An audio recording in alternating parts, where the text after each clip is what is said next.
கட்சிக்காரர்கள் பாதுகாப்பு கேட்டு உள்துறை செயலாளர் கேட்கறதுக்கு பதில் மணிப்பூர் ஆளுநர் கேட்டிருக்காங்க. இதை எப்படி பாக்குறீங்க? நீங்க எப்படி பாக்குறீங்க?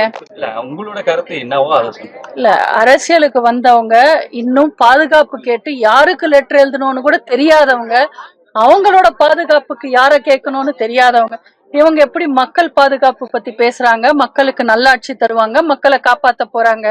ஃபர்ஸ்ட் அவங்க அரசியல்ல இருக்கிற ஆ என்ற எழுத்த கத்துக்கிட்டு அப்புறம் வர சொல்லுங்க. இல்ல தமிழகத்துல திமுகவுக்கு தங்களுக்கு தான் போட்டி, அதிமுக இல்லாதபடி சொல்றாரு விஜய். எப்படி பாக்குறீங்க? அப்படி பேசினாதானே ரிப்போர்ட்டர்ஸ் எல்லாம் நீங்க போய் அவரை பாப்பீங்க. இல்லைன்னா அவரை ஏன் திரும்பி பார்க்க போறாங்க? ஷூட்டிங்க்கு வந்தாருன்னு ஒரு நாள் பாப்பாங்க, 2 நாள் பாப்பாங்க, அதுக்கு மேல அவரை பார்க்க மாட்டாங்கல்ல.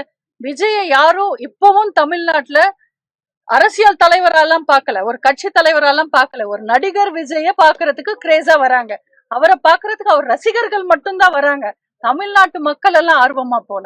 நேற்று காஞ்சிபுரத்துல உதயநிதி ஸ்டாலின் அவர் வந்து பிரச்சாரத்தை தொடங்கினார். தொடங்கும்போது நான் காஞ்சிபுரம் மண்ணில் தொடங்கியிருக்கேன், ஆனா எடப்பாடி ஐயா அவங்க வந்து பிஜேபியுடைய பிரதமர் வராரு, அவரு மண்ணில் தொடங்கினாரு.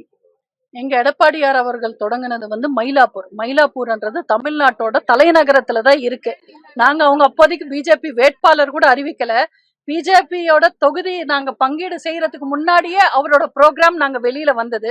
சரி, காஞ்சிபுரத்துக்கும் உதயநிதிக்கும் என்ன சம்பந்தம்னு எனக்கு கொஞ்சம் கேட்டு சொல்லுங்க.